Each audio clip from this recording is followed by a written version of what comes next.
majina naitwa Crisantus Funda, ni afisa udhibiti ubora mwandamizi kutoka Mamlaka ya Udhibiti wa Mbolea Tanzania. Niko ofisi ya Kanda ya Nyanda za Juu Kusini. Tulipokea wito kutoka kwa mkuu wa wilaya ya Makete juu ya vijana ambao walikuwa na uhitaji wa mbolea. Kwa hiyo na sisi kama mamlaka tulichukua hatua ya haraka ili tuwahi pia msimu. Kwa hiyo tulichukua hatua ya haraka tukawaletea vijana mbolea ambayo walizitumia kwa ajili ya kulima. Lakini wakati tunawapa hizo mbolea, tuliwapatia pia elimu ya matumizi sahihi ya mbolea.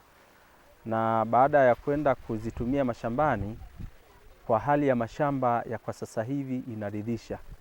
Mashamba yanaendelea vizuri na tunaamini watapata mavuno mengi ukilinganisha na kipindi ambacho walikuwa hawatumii mbolea. Katika wakati huu kitu kikubwa cha msingi wanachotakiwa kuzingatia, cha kwanza, ile tuliwapa mtaji.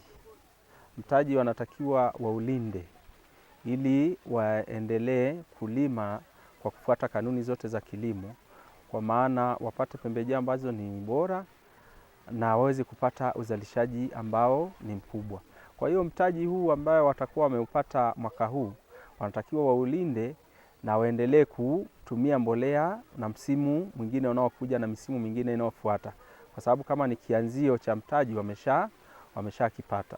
Na zaidi tunashukuru serikali kwa sababu bado inaendelea kutoa mbolea za ruzuku kwa msimu unaokuja. Kwa hiyo tunaamini wataendelea kupanua mashamba yao na watapata pia mbolea kwa bei nafuu. Kwa sababu serikali mara zote, sisi ni taasisi ya serikali.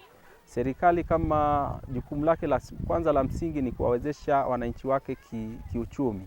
Kwa hiyo sisi tutaendelea kuwashika mkono pale ambapo watakuwa wanahitaji. Na tutaendelea kushika makundi yote yaliyopo kwenye jamii. Kama leo mmeona kuna wanufaika wengine walikuwa wanatoka kwenye makundi maalum. Kwa hiyo tutaendelea kuwashika mkono kadiri uwezekano utakavyokuwa. Kwa majina naitwa Manyama Charles.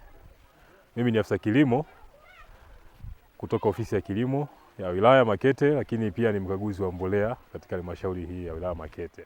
Wengi wametumia mbolea hiyo kutokana na maelekezo ambayo sisi kama wataalamu tuliwapatia na kuwaelekeza namna sahihi ya kutumia hiyo mbolea, kwa sababu elimu pia ya namna ya matumizi ya mbolea ni jambo jingine katika kilimo. Unaweza kuwa na mbolea sahihi ama pembejeo sahihi, jinsi ya kuitumia hiyo pembejeo ikawa ni changamoto.